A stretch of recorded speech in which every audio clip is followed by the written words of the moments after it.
We have with us Ms. Naiyya Saggi, co-founder, Glamm Group. Hi, Naiyya. Welcome at the third edition of the ETRetail Leadership Summit. First thing first, your thoughts about the event and the theme, which is unlocking the next wave of retail. So thanks for having me here, Vishal. It's been a fantastic event. Got to meet a bunch of fellow entrepreneurs and investors. So I think overall, I think the backstage conversation was super interesting.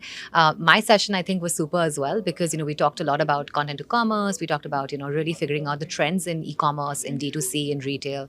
So I think my fellow panelists and I, Arjun and I, could actually unbox a lot of the things we're seeing play out live in our lives today, right, as entrepreneurs and as investors. So I think it's been a fabulous experience so far. Okay. Is social-led commerce expanding the reach of e-retail in the country? If yes, what are the types that are actually driving that model?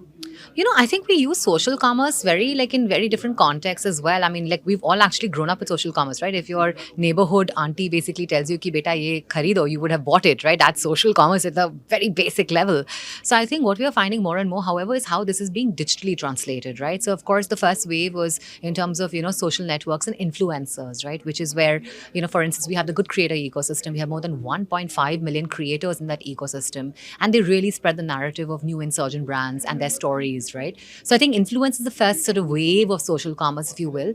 The big bet I have personally is the next wave will actually be through peer-to-peer led commerce through communities. And you're sort of seeing a few inklings of that already in the Web3 ecosystem, when you talk about the metaverse and how communities are being built there.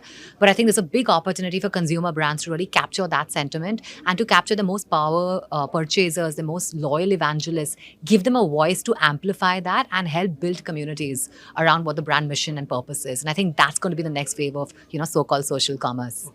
Thank you so much for sharing those insights. I hope you enjoy the rest of the session today. Thanks, Vishal. Thanks so much.